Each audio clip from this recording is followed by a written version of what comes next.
नमस्कार, साम टीव्हीच्या या बातमीपत्रात तुमचं पुन्हा एकदा स्वागत। बुलेटिनच्या सुरुवातीलाच राजकीय वर्तुळातून एक मोठी अपडेट आहे। आत्ताची सर्वात मोठी बातमी। पत्रकारांसोबत अनौपचारिक चर्चेवेळी शरद पवारांनी मोठं विधान केलंय। राज ठाकरेंच्या सभांना गर्दी होते मात्र मतं मिळत नाहीत असं मोठं विधान शरद पवार यांनी केलंय। तर उद्धव ठाकरेंना मतांमध्ये परिवर्तन करण्यात यश येतं असंही ते म्हणालेत। राज्यात गेल्या काही दिवसांपासून ठाकरे बंधूंनी एकत्र येणार असल्याच्या चर्चा रंगल्यात आणि याच दरम्यान शरद पवारांचं हे विधान समोर आलंय। त्यामुळे शरद पवारांनी उद्धव ठाकरेंचं नाव न घेता मनसे युती संदर्भात सूचक सल्ला देण्याचा प्रयत्न तर केला नाहीये ना असा प्रश्न उपस्थित होतोय। दरम्यान शरद पवारांनी नेमकं काय म्हटलंय त्यावर एक नजर टाकूयात। राज ठाकरेंच्या सभांना गर्दी होते मात्र मतं मिळत नाही असा माझा आत्तापर्यंतचा अनुभव आहे। उद्धव ठाकरेंना मतांमध्ये परिवर्तन करण्यात यश येतं असं देखील शरद पवार म्हणतात। त्यासोबत माझी इच्छा आहे की मविया म्हणून एकत्र लढाव्यात। स्थानिक स्वराज्य संस्थांच्या निवडणुका एकत्र लढाव्यात असं ते म्हणतात।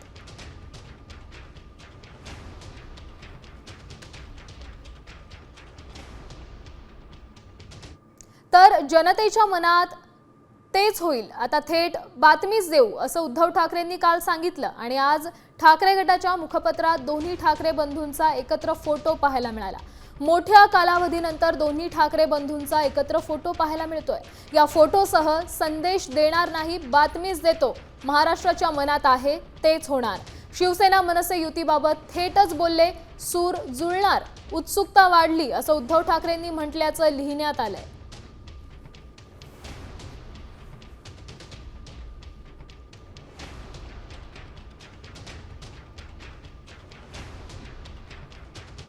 पुढची बातमी पाहूयात। आगामी महापालिका निवडणुकांच्या पार्श्वभूमीवर राज ठाकरे आणि उद्धव ठाकरे एकत्र येणार अशी चर्चा रंगली आहे। दरम्यान मनसे अध्यक्ष राज ठाकरे यांनी शिवतीर्थ या त्यांच्या निवासस्थानी बैठक घेतली। गटाध्यक्ष केंद्रीय समितीची ही बैठक होती। यावेळी त्यांनी गटाध्यक्षांसोबत संवाद साधत त्यांच्या समस्याही जाणून घेतल्या। आज गटाध्यक्ष केंद्रीय समितीची बैठक होती।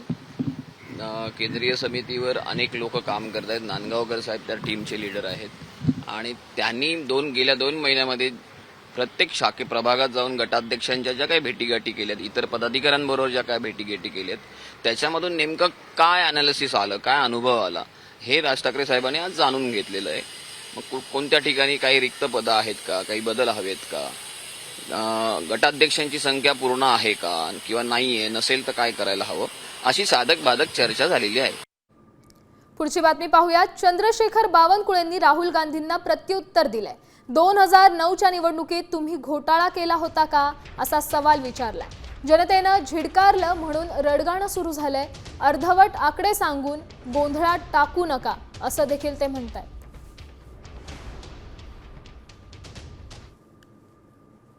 पराभवाच्या मानसिकतेतनं अजूनही राहुल गांधी बाहेर येत नाही। खरं तर आत्मपरीक्षण करायला पाहिजे होतं। लोकसभा जिंकल्याच्या नादात, म्हणजे महाराष्ट्रात ज्या 31 सीट त्यांना मिळाल्या,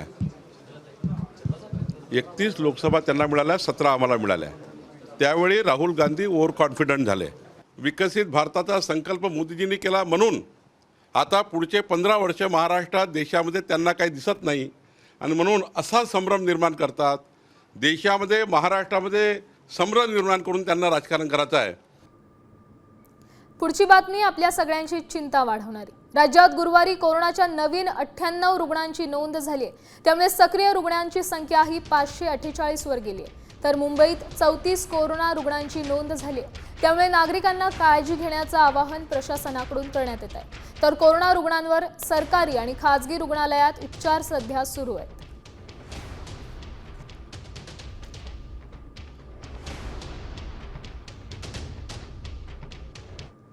अपडेट परभणीतून आहे। परभणीत कोरोनाचा पहिला रुग्ण सापडलाय। डॉक्टराला कोरोनाची लागण झाली आहे।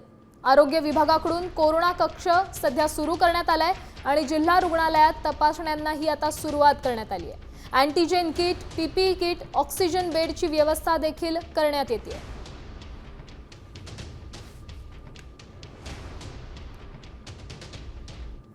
तर तिकडे वसई विरार शहरात देखील कोरोनाचा प्रादुर्भाव वाढत चाललाय. आतापर्यंत कोरोनाचे 8 रुग्ण आढळले असून सर्व रुग्णांवर पालिकेच्या जीवदानी रुग्णालयात उपचार सुरू आहेत. तर नागरिकांना कोरोना नियमांचं पालन करावं असं आवाहन देखील पालिकेच्या वैद्यकीय अधिकारी भक्ती चौधरी यांनी केलंय.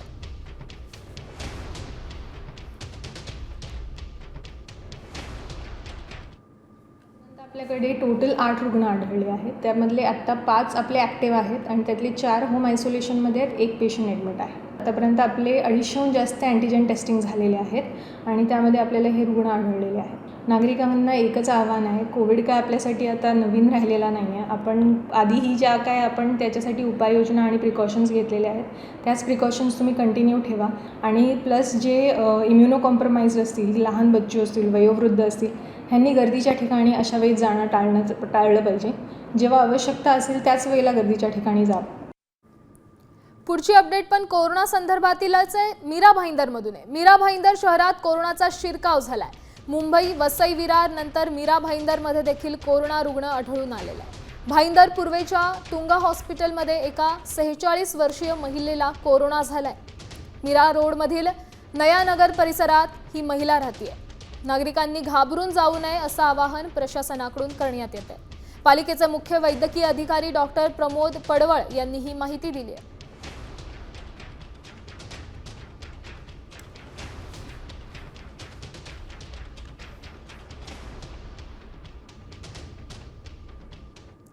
आता पाहूयात एक सविस्तर बातमी. देशातील कोरोनाची वाढती रुग्णसंख्या तर चिंता निर्माण करणारी ठरली आहे. कारण 5 वर्षांच्या मृत्यूचं थैमान घालणारा हाच कोरोना आता चिमुरड्यांच्या जीवावर उठलाय. ते कसं पाहूयात या स्पेशल रिपोर्टमधून. कोरोना उठला चिमुरड्यांच्या जीवावर.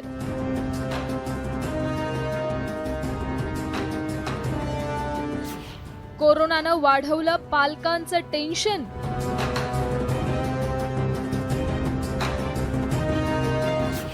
अमेरिकेत वर्षभरात 150 मुलांचा मृत्यू.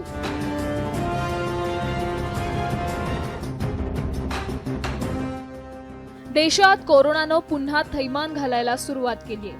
कोरोना रुग्णांची संख्या 5,000वर पोहोचली आहे. त्यात आता कोरोनाचा नवीन व्हेरियंट लहान मुलांसाठी धोकादायक ठरतोय. उत्तर प्रदेशातील नोएडामध्ये याच कोरोना व्हायरसमुळे 3 वर्षांच्या मुलीचा मृत्यू झालाय. आता या कोरोनामुळे पालकांचंही टेन्शन वाढलंय. कोरोनाचा नवीन व्हेरियंट मुलांसाठी किती धोकादायक आहे पाहूया. कोरोना उठला मुलांच्या जीवावर. ओमायक्रॉनचे JN1, LF7 आणि NB181 या सब व्हेरियंटच्या प्रादुर्भावाचा वेग वाढला. WHO नुसार NB181 हा कोरोनाचा नवीन सब व्हेरियंट. डेल्टा आणि ओमायक्रॉन सारख्या व्हेरियंट नंतर मुलांनाही कोरोनाची लागण.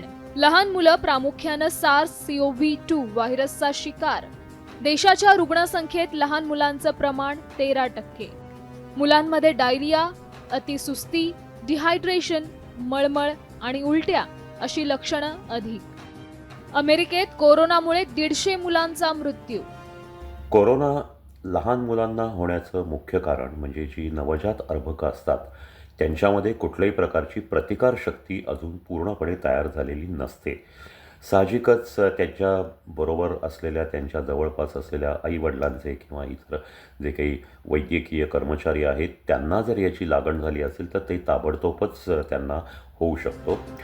दरम्यान SARS-CoV-2 आणि NB181 या कोरोना व्हेरियंटमुळे पालकांचं टेन्शन वाढलंय. आता पालकांनी मुलांना कोरोनाची लागण होऊ नये यासाठी काय खबरदारी घ्यावी ते पाहूयात. काय खबरदारी घ्यावी? मधुमेह, हृदयरोग, दमा किंवा इतर आजार असणाऱ्या मुलांवर विशेष लक्ष ठेवावं. मुलांना मास्क घालणे, हात स्वच्छ धुणे यासारख्या सवयी लावाव्यात. मुलांनी पाण्याची बाटली आणि जेवणाचा डबा इतरांना देणं टाळावं. शाळांमध्ये हवेशीर खोल्या, स्वच्छ पाणी आणि स्वच्छतेसाठी योग्य व्यवस्था असावी.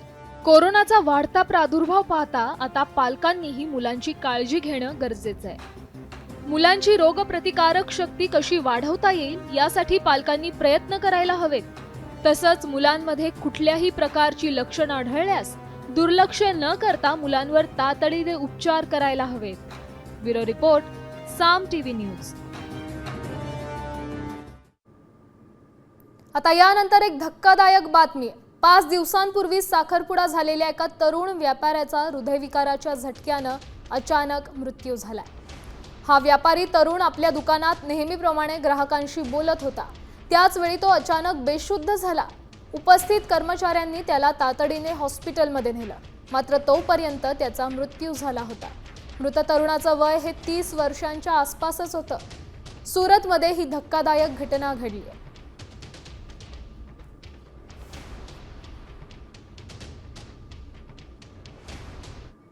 तर वैष्णवी हगवणे प्रकरण ताजं असतानाच बीडमधून आता धक्कादायक बातमी पुढे येते. अंबेजोगाईत शुभांगी शिंदेनं आत्महत्या केली आहे. या प्रकरणात बीडचे नेते, सामाजिक कार्यकर्ते अद्यापही गप्पच आहेत. या प्रकरणात तर भाजपचा तालुकाध्यक्ष आरोपी असल्याचं बोललं जात आहे. बीड जिल्ह्यात गेल्या 3 वर्षात 55 हुंडाबळी गेलेत, तर 243 छळाचे गुन्हे दाखल झालेत. जिल्ह्यात भरोसा सेलमध्ये 162 अर्ज दाखल आहेत. मात्र या सेलच्या नोटिशीला सासरची मंडळी किंमतच देत नाहीयेत आणि पोलीसही कारवाई करत नाहीत असा आरोप होतोय. वैष्णवी आणि शुभांगी प्रकरणात दुजाभाव का, असा सवाल आता उपस्थित होतोय.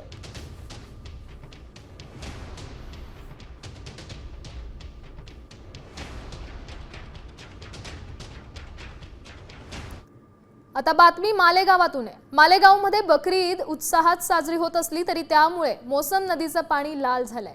नदीत होणाऱ्या प्रदूषणाबाबत सामाजिक कार्यकर्ते रामदास बोरसे हे 14 वर्षांपासून पाठपुरावा करतायत. विशिष्ट प्रकारे आंदोलन करून सुद्धा मनपा प्रशासनाला जाग येत नाहीये. बकरी ईद सणाच्या पार्श्वभूमीवर बेकायदेशीर कत्तलीचं पाणी हे नदीपात्रात सोडण्यात आल्यामुळे संपूर्ण नदीचं पाणी आता लाल झालंय. नदीमध्ये बेकायदेशीर कत्तल आणि कुर्बानीचं पाणी वाहू नये म्हणून आम्ही आज आंदोलन आयोजित केलं आहे. रक्तरंजित मोसम नदी म्हणून मी स्वतः रक्तरंजित झालो आहे. तरी प्रशासनाला जाग येईल किंवा नाही येईल तो प्रशासनाचा प्रश्न आहे. पण आज हे जलप्रदूषण मोठ्या प्रमाणात वाढलं आहे आणि या जलप्रदूषणामुळे सर्व मालेगावकरांचं आरोग्य धोक्यात आलेलं आहे. आता बातमी पावसासंदर्भात आहे. नंदुरबारमध्ये वादळी वाऱ्यासह जोरदार पाऊस सुरू झालाय. 9 गावांमध्ये पावसामुळे मोठ्या प्रमाणात घरांची पडझड झाली आहे. जवळपास 100हून जास्त घरांचं नुकसान झालंय. खर्दे गावात वीज अंगावर पडल्यामुळे एका तरुणाचा मृत्यू झालाय, तर 1 जण गंभीर जखमी झालाय. या पावसाचा शेतीलाही फटका बसलाय. दरम्यान आमदार विजयकुमार गावित यांनी नुकसानग्रस्त भागाची पाहणी केली. यावेळी शेतकऱ्यांनीही लवकरात लवकर नुकसान भरपाई मिळावी यासाठी गावितांना विनंती केली. कल्याणमधून देखील पावसासंदर्भात अपडेट आहे. कल्याणमध्ये मुसळधार पाऊस झालाय. कल्याण डोंबिवलीसह आजूबाजूच्या परिसरात जोरदार पावसाने हजेरी लावली आहे. त्यामुळे सखल भागात पाणी साचलंय. रस्ते पाण्याखाली गेले असून जनजीवन विस्कळीत झालंय.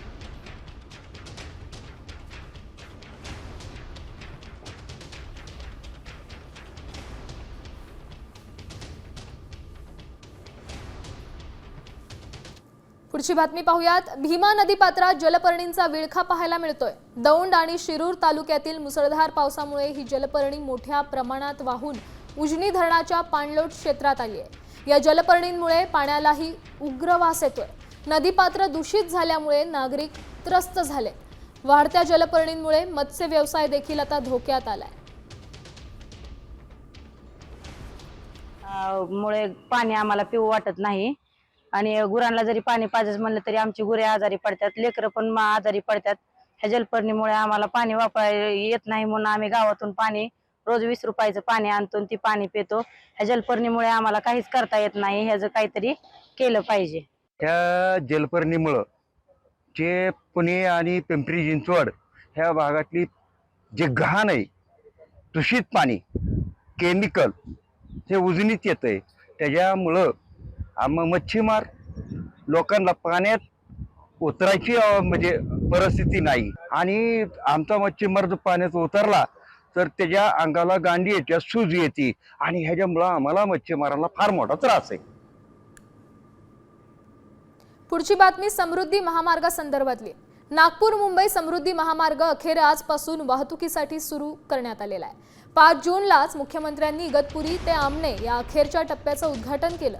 त्यानंतर आजपासून महामार्ग वाहतुकीसाठी खुला करण्यात आलाय.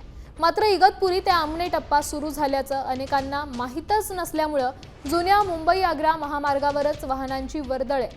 त्यामुळे महामार्गावरून सकाळच्या सुमाराला केवळ 3000 वाहनांनीच ये जा केली.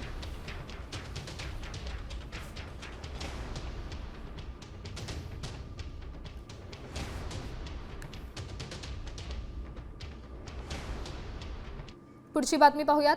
संत मुक्ताबाई विठुरायाच्या भेटीला निघाल्यात. संत मुक्ताईचा पालखी सोहळ्याचं पंढरपूरच्या दिशेनं प्रस्थान झालंय. पालखी सोहळा प्रस्थान करतेवेळी हरिनामाच्या जयघोषानं अवघी मुक्ताई नगरी दुमदुमून गेली होती. वारकऱ्यांच्या उपस्थितीत संत मुक्ताईच्या पादुका पंढरपूरला 33 दिवसांचा 600 किलोमीटरचा पायी प्रवास करत जाणार आहेत. खानदेश, विदर्भ, मराठवाडा तसंच पश्चिम महाराष्ट्रातून हा पालखी सोहळा मार्गक्रमण करेल. आळंदीतून निघणारी संत ज्ञानेश्वर दिंडी, देहूतून निघणारी संत तुकाव्वांची दिंडी, एवढंच महत्त्व हे संत मुक्ताईच्या दिंडीला देखील आहे. वारीतल्या रिंगण सोहळ्यात संत मुक्ताई, निवृत्ती तसंच ज्ञानेश्वर या बहीण भावंडांची भेट घडवली जाते.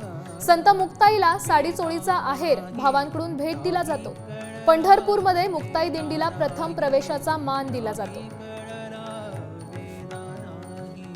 नाही कळला अंतपार याचा कानडा राजा पंढरीचा, कानडा राजा पंढरीचा. एक मोठी बातमी समोर येते. वारकऱ्यांना भेसळमुक्त अन्न मिळावं यासाठी अन्न आणि औषध प्रशासनानं कंबर कसली. वारकऱ्यांना सकस आणि भेसळमुक्त अन्न मिळणार, तर वारी मार्गावर फूड आणि सेफ्टी व्हॅन्सही असतील, असं अन्न आणि औषध प्रशासन मंत्री नरहरी झिरवळ यांनी सांगितलंय. भजनांमधून वारकऱ्यांमध्ये अन्न भेसळीबाबत जागृती निर्माण केली जाईल. पुणे नगर जिल्ह्यात तेल, तूप, दुधात भेसळ होणार नाही याकडे लक्ष देण्यास झिरवळांनी सांगितलंय. ही खरं तर मोठी बातमी म्हणावी लागेल. वारकऱ्यांच्या आरोग्याचा प्रश्न देखील तितकाच महत्त्वाचा असतो.